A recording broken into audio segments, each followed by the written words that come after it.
Right, hey guys, nice of you all to join us for the last session of the day. Going to be talking a little bit about SharePoint hacking. Most of you are familiar with what SharePoint is, I'm pretty sure. Most large companies do use SharePoint. It's a very, very common tool, very easy tool to set up, but it's notoriously difficult to configure correctly. It's very complex and it has a whole bunch of functionalities, and so a lot can go wrong with it, basically. And when I mean a lot can go wrong, we're talking about things like disclosure of sensitive documents, which is not really what you want in your organization. So a little bit about who I am. I'm Kyron, test pens for a company called SensePost in Pretoria. I've been doing it for 3 years now, I think. And if you've got any questions about Spartan, or if there's something you don't like about it, please fire an email at me. Alright, so I'm not going to go into too much detail about what SharePoint is, just because of the fact that most of you guys have used it at some point. It's initially started out in 2001. The latest version is 2013, so it's come through quite a few generations. I believe Microsoft's going to be releasing the new one for 2016 in the next couple of months. But on the internet, the majority of what you see is SharePoint 2010. So what I did was I basically went and made my own SharePoint instance on AWS, on Amazon. And all of the naughty stuff that I'm going to be doing, it's basically against my little instance, so not breaking the law. So yeah, like I said, SharePoint's very easy to get set up. I think I got mine set up within about 30 minutes or so. It required really minimal interaction. It can be implemented without a lot of IT involvement, basically. The thing is that it's really difficult once it's set up to make sure that you lock down permissions, and that's something that I'm really going to be coming back to a lot within the talk. In the beginning, it was mainly used in internal environments for things like content and document management, personal cloud, workflow management, business intelligence, and more recently, the whole web content management. If you go to the SharePoint site, you will see a whole bunch of other functionality. I'm not going to go into that. I'm going to focus on the most interesting one from my perspective, and that's probably the web content management thing. So like I said previously, it was mainly on an internal environment, but now with the web content management system, you start seeing organizations which are using SharePoint to host their corporate websites. So it might have previously been just on the intranet, the internal internet for the organization, but then you can extend it to expose it to the internet. So if you have some misconfigurations in that, some things going wrong with permissions, that's going to be exposed to the internet, and it's going to be free game for everyone to go and play with. So a little bit about the structure of SharePoint. It's sort of like a hierarchical structure, a bit like those Russian Matryoshka dolls. You've got one thing inside another, and so on and so forth. Right at the top, you've got something called a site collection. That's sort of just like a root node for the whole thing. Generally, companies or larger companies have a whole bunch of them. Some of the things that it might be managing are things like portals, document archives, or internet and intranets. And within that, you might have a whole bunch of sites. When you say sites, it's tempting to think of like a website, but it doesn't actually mean a website. What you're referring to is, it's more like a box or a container to contain little bits and pieces that an actual website might need to work. So for example, you might have a blog, and it'll have all the little bits and pieces inside it for that blog to work. And then right at the bottom, within those sites, you've got your sub-sites. And these are your things like your normal web pages, like your HTML pages or your ASPX pages and what have you. You also have things like lists. Lists can kind of be thought of as similar to Excel sheets. So you've got rows and columns and a bunch of values inside them. And then lastly, you've got libraries, which are very similar to lists, accepting that instead of just having values, you've got things like files, so Word documents and pictures and things like that. And those are the things that are often most interesting to a hacker, because that's where all the sensitive information is, and that's what you want to find.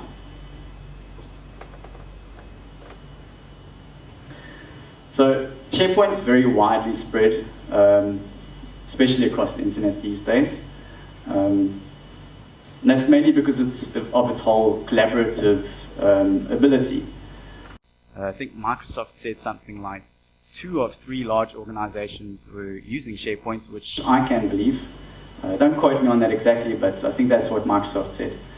So on this page, we've got a whole bunch of different Fortune 500 companies here that I looked up on the internet and I saw were using SharePoint. Everybody should recognize all of those names there. And then on the left-hand side, we've got an example of what a misconfiguration might look like. So instead of being presented with the company's corporate site, you gain access to the SharePoint's backend. And this is purely because of exposures of certain lists and things like that. So this is Nestle in the back. They're going to be helping me out with this presentation today. Thank you to them. Didn't go any further than that because I don't want to wear prison orange. But it's very easy to go ahead and search on Google and find a whole bunch of these sites that have been set up incorrectly. There are a whole bunch of reasons why companies do choose to use SharePoint. It could be because it's low cost. Maybe companies got a deal with Microsoft already. They've got a Microsoft partnership. And getting things like SharePoint is nice and easy for them. They need a document collaboration system or something like that. And they get SharePoint. It's an easy option. Also, large organization that's got Active Directory, they might be completely dependent on Microsoft. So they go ahead and get SharePoint because it will go and work nicely together with it. Also, people trust Microsoft. Microsoft's been around for a long time. It's not going anywhere. So need a tool, they pick Microsoft because that's what they know, that's what they're comfortable with. Yeah, like I said, it's been around for a long time. It was one of the first collaboration platforms. So people like to stick to what they know. And also the fact that Microsoft has a really aggressive sales machine. They do a great job at making sales and advertising, so it's a lot of what you see out there. Right, I mentioned that you can find all of these SharePoint sites on the internet, and it really is easy. You can use these things called Google operators. Some of you might know what that is. It's these little things that you can use inside your search term on Google. Those are things like in URL or in title, file type and things like that. And you go ahead and search on Google and it will pop up a whole bunch of results with exactly what you're looking for. Pen testers like to call this Google Docs. So the one that you can use to get some really good results is called layout view lists. That's one of the URLs that controls the different kinds of lists exposed in SharePoint. So I'm just going to do a quick search on that, see what pops up.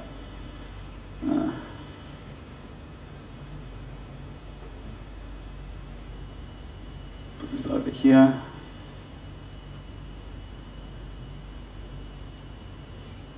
All right, so in URL is the operator that we're going to be using. And that's basically going to look for all URLs for sites that have got the specific part that we're looking for. So we're looking for underscore layouts /view OSTS view lists.aspx x. Right? All right, and then if we see right at the top here, 92,100 results of misconfigured SharePoint sites. Some of these sites may contain documents which these companies wish have not been exposed to the internet. And they probably don't even know about it because of the fact that they're still up here. And it's really easy that you can just go along and have a look through these. browse through the site, browse through the folders, get hold of all the Word documents, the PDFs, and have a party. If you're some competitor of this company, that's great for you. You might get hold of this company's intellectual property. Could be exactly what you need.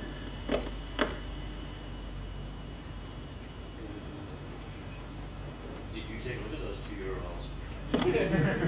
I did. And? There may or may have not been some interesting things. So, actually, you know what? Let's look at some of those. Let's look at some of those.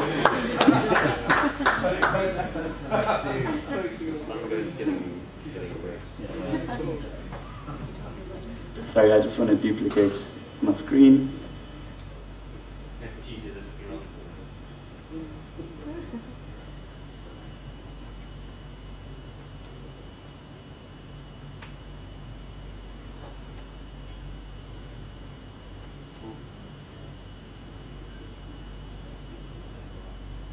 Okay, that's better. I found one that was very interesting. So you can see a lot of military ones. So if you want to search for military, you can just append mil / Let's see what pops up. Very nice. So we've got a whole bunch of military sites here that are using Sharepoint to host their external websites. So look at this one maybe, see if it's got anything. the second link down in there just now. Don't jump the gun.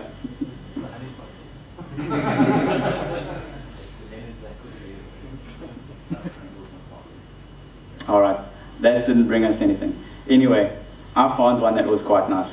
This site's called hca.wa.gov. So that's Washington government sites, right? And if you browse to the page, this is what's presented to you. That's what they expect normal users to browse to. That's what they expect people to have access to. But if we just take out this top piece over here, and we put underscore layouts, view lists ASPX,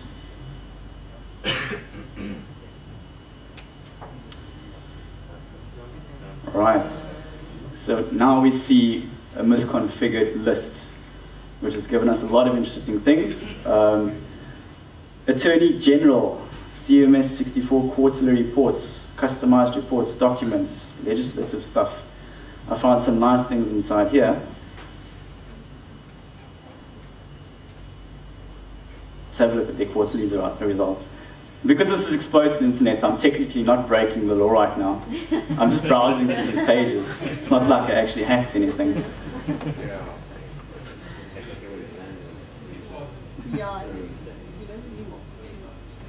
Let's just give that a moment to load. Technically, they won't be breaking the law when they hit the So a lot of the time what you're going to see is information disclosure in SharePoint.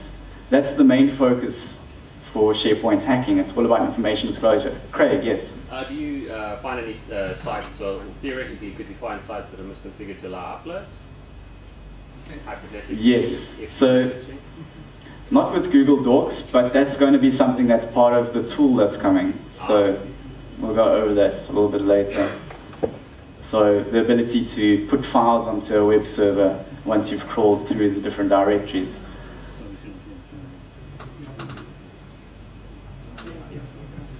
Sorry guys, I'm just going through my tethered phone here, so it's taking quite a long time.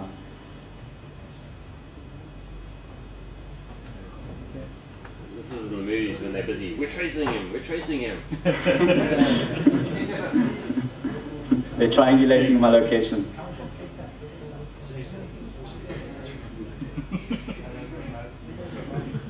Alrighty, those look like some very nice figures there.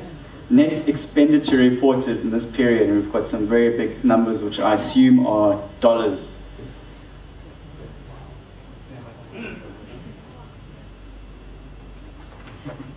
These guys like to spend a lot of money. Anyway, you guys get the picture. You can get access to sensitive documents. That's what it's all about.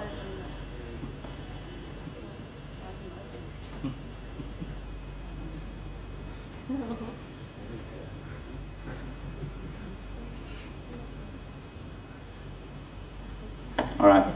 So one of the things that you can use Google Docs. They're great for doing reconnaissance and exploitation. You can go ahead and find all those sensitive little links that you can use to grab information out of. There's another cool thing called Shodan. Shodan is basically a search engine for hosts. So you can go ahead, browse to the Shodan site, type in Sharepoint, and it will give you a whole bunch of different results of sites that are using Sharepoint and are exposed to the internet. That's quite useful if you're trying to be a lot more passive, covert about what you're doing. So you're not actively scanning against things, you're just browsing to Shodan, and Shodan's presenting you with what it's found.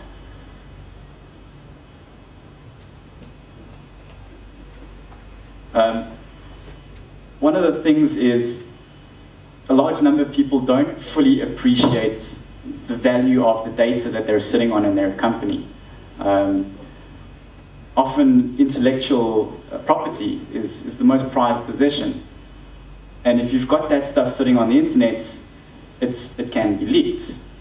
And it's not like employees are being malicious. It's just that they're careless sometimes. So a case in point is this whole fiasco with the NSA.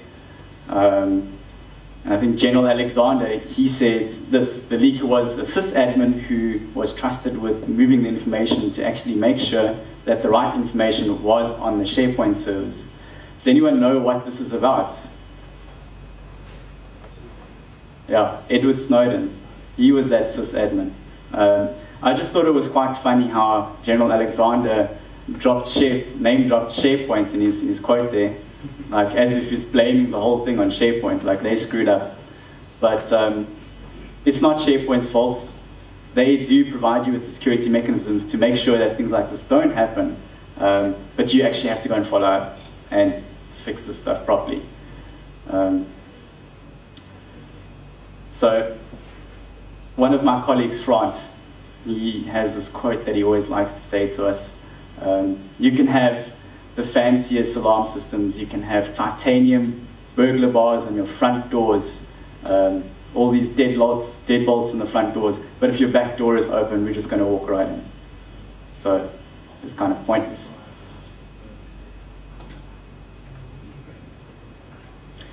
So like I said, Sharepoint sites are becoming a lot more common, using it as a web content management system. And a lot of companies do start hosting their own web pages on these sites, their own web applications. So when we're looking at the most prevalent vulnerabilities, you look at all the general things that you look in normal web applications. So your SQL injections, cross-site scripting, command injection, password brute forcing. So password brute forcing is quite interesting in a Sharepoint context because Sharepoint's actually hooked up to Active Directory, your company's Active Directory. So if you manage to brute force passwords and get into it, you could potentially go and use those to gain access to other parts of a company's network. For example, they might have Microsoft OWA exposed to the internet. And if you've got some valid credentials, you could potentially get into people's email inboxes. Craig? I don't know if you saw that you can actually pivot off out of web access, or at least get a shell now. There's a rule: run this application when email arrives. So you can log in, set up a rule, and when the person starts reading the email, you can get it to execute an application off the internet or from anywhere. There was a little bit of a post this morning. So yeah. You can start being cute with things like that. Yeah, so you're looking at all the common things that you're looking at for normal web applications. Another thing is direct access to the backend database. Sharepoint communicates with a database on the backend. It might sound ridiculous, but a lot of times we see these databases, Microsoft SQL databases, exposed to the internet. And the chances are, if they've royally screwed up and presented all the sensitive documents on their Sharepoint server to the internet, there might be a Microsoft SQL server exposed to the internet as well, which means that they probably didn't care about changing the default password either. So you could probably log in with something like SASA or SA blank. And if you get that right, you don't need to fight with all of those things above, like SQL injection or command injection. You can just copy the database and write straight past SharePoint security mechanisms, which is quite cool. But yeah, the main thing that you're commonly going to see is information disclosure. As I said previously, it's a result of permission slip-ups.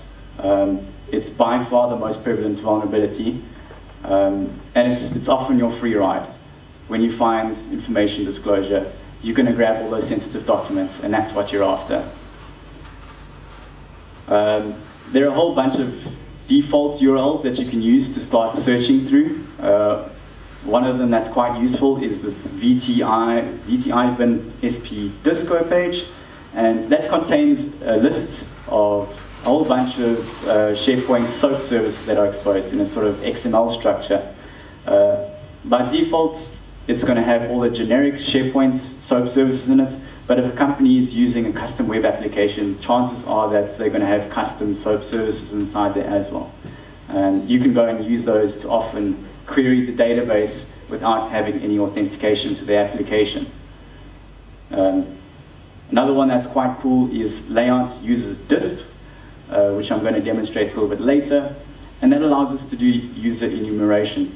So if you've ever used SharePoint and you see a document that's uploaded by somebody, it always contains a little hyperlink to say who it was uploaded by, their little name. And if you click on that, it will take them to a profile of who that person is. It will contain information about their Active Directory username, telephone number, email address, all these bits and pieces of juicy information you can use to do password brute forcing or social engineering attacks. And then lastly, layouts view lists, which is the one that I showed earlier on the little Google search. That's the one that's locking down all of the important stuff. So that's something that you guys might want to check out later. If you have SharePoint running at your organization, you might want to have a look at layouts view lists and see what you can find. All right, this one's actually really stupid, but it actually has worked. So I did an assessment a couple of months ago, and before I started the assessment, the guy said to me, "Karen, we need to have a chat. A couple of months ago, we were hacked and our site was defaced. I need you to check and make sure that that can't happen again." So I do some poking around, and I tried appending that URL to one of the pages. And basically what that is it puts the page into edit mode. And it turns out I could anonymously edit any page on their website and deface it. So there's your damn problem. Yeah, it's really stupid, but trust me, it actually happens. So it's literally as easy as appending that URL to every single page that you find. And if it pops up in edit mode, put your skull and crossbones on it or whatever.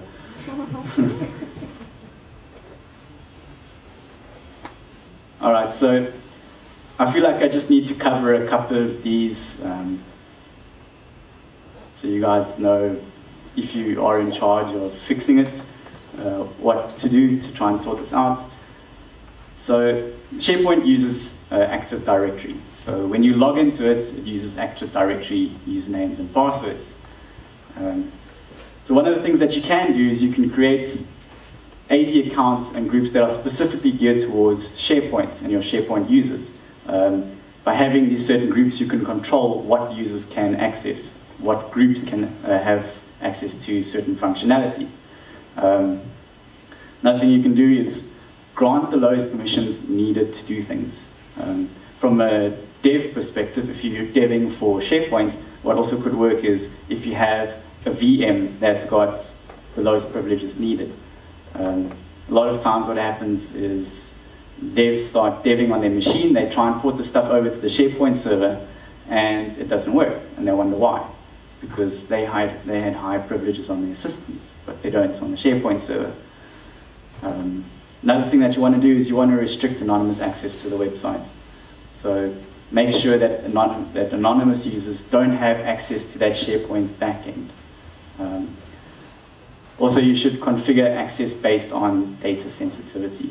So if you've got very sensitive data within your SharePoint environment, you should also look at what users within the organization should be able to access that information. So if it's very sensitive, you don't want all of your users accessing that stuff. You only want a select few.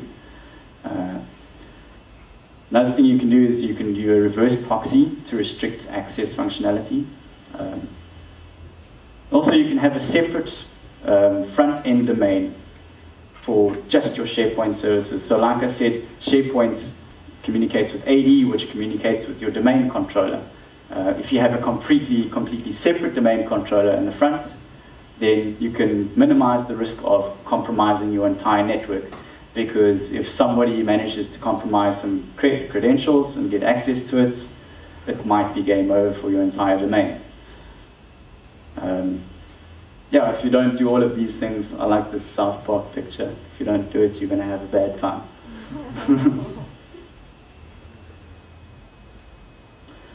Right, so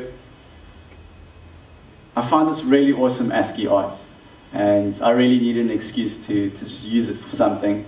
So I kind of threw it in a tool that I was working on.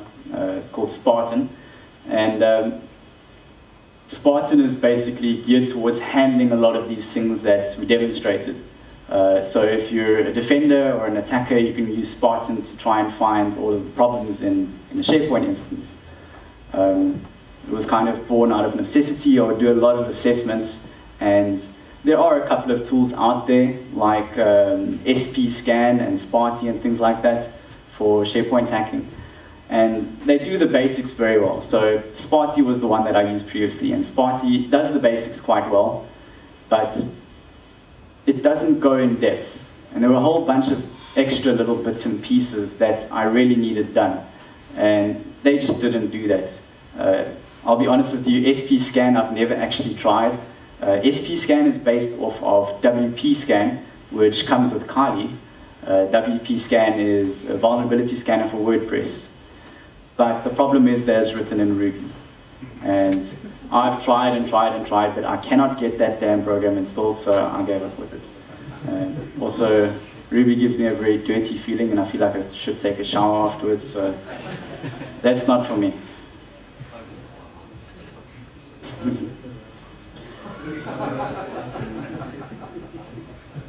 Alright, so when we fire up Spartan, one of the very first things that it does is it does fingerprinting.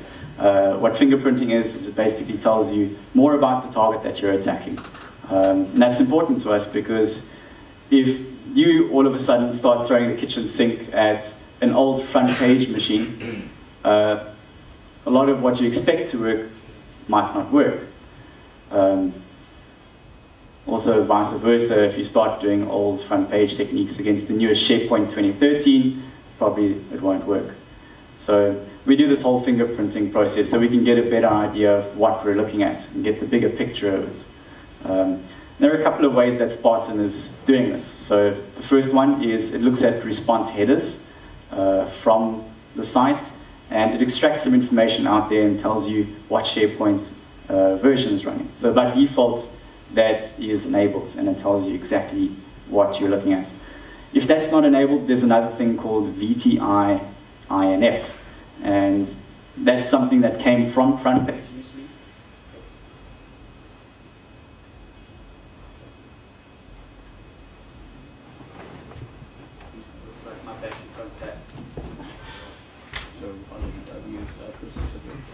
So, like I said, that's something that came from front page initially. Oh, whoops.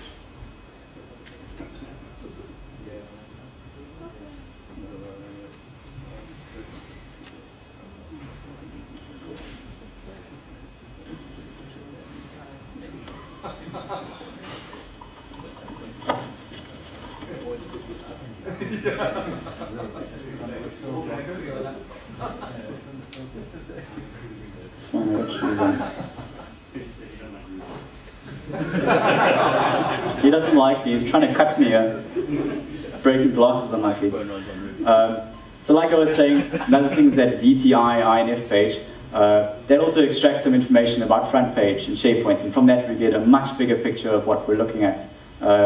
Once we've got this information, we know exactly what to do, what kind of scans we can throw at it, use different kinds of functionality that Spartan offers. So one of the main functions is the whole exploration thing for Spartan. And basically what that is it goes ahead and finds all of the different paths and directories it can. And it shows you what you can access and what you can't access. And this is exactly what we need to go and find all the different documents and bits and pieces. Initially what it does is it's seeded with a whole bunch of different default paths for things like catalogs, forms and layouts. It puts those into Spartan, and it tries and sees, looking at the requests, what gets a 200, which means it's accessible, what gets a 401, which means it needs authentication, and everything else under the sun. Another thing that's quite useful is it does crawling. So it goes through a bunch of the pages that it was seeded with, those default pages. If it finds them, it starts scraping through these pages, and if it finds any links, it pops that onto the back of a queue and processes those the same way and tries to see if it can find more and more information. And eventually, it will give you a massive list of all the paths that it can access.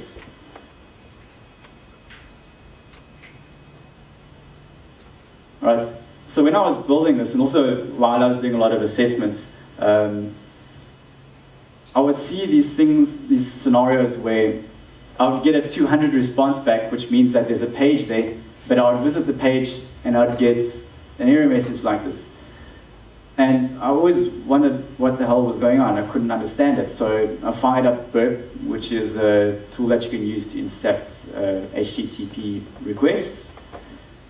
And I had a look at it from there, and I saw I was getting 200s as well.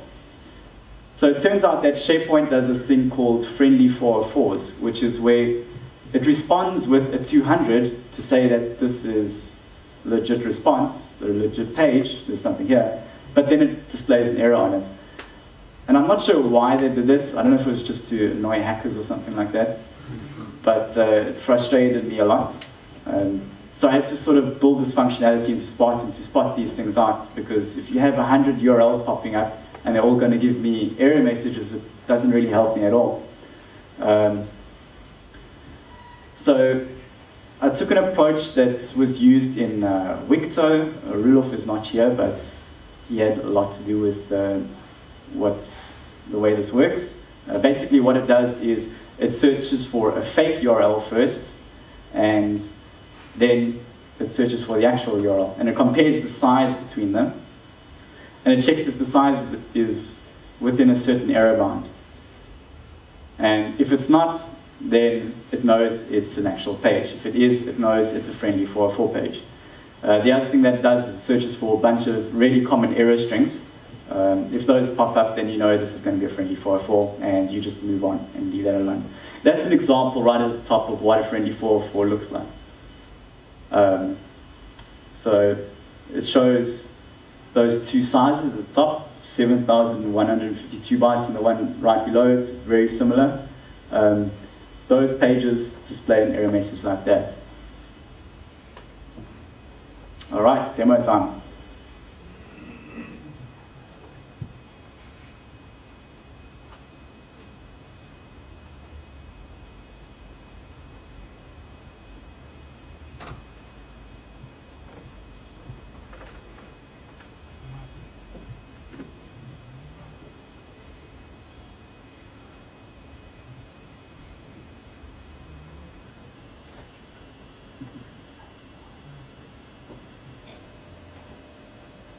Cool.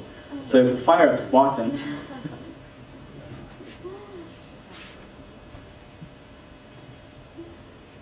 there we go.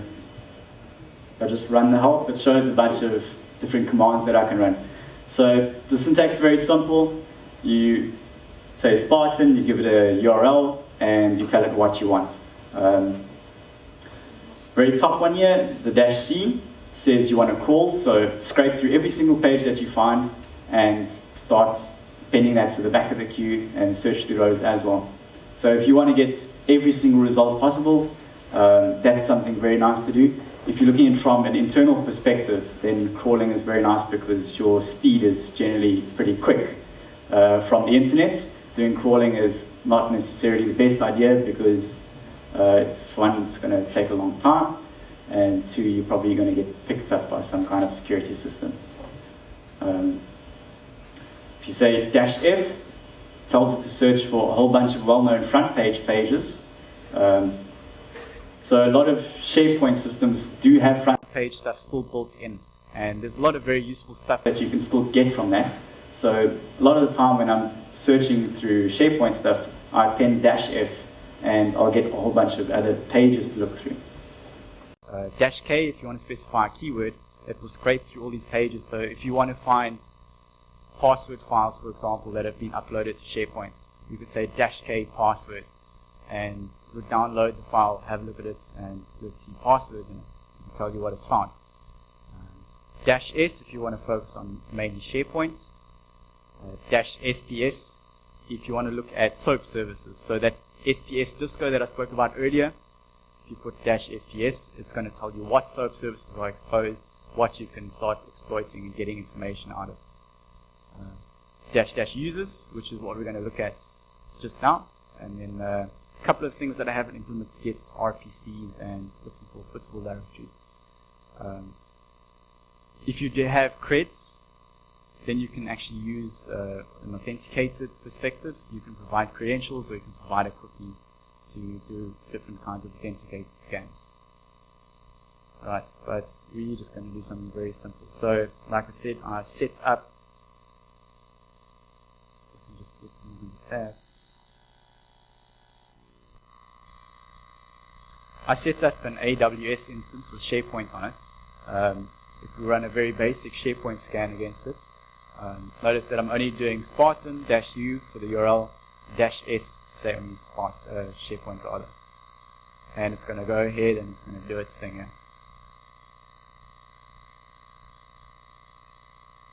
Immediately a whole bunch of things start getting thrown back at us. So if we go right up to the top again, by default it starts doing the whole fingerprinting thing, so you can see exactly what you're looking at. And it says it's SharePoint 14. And this is all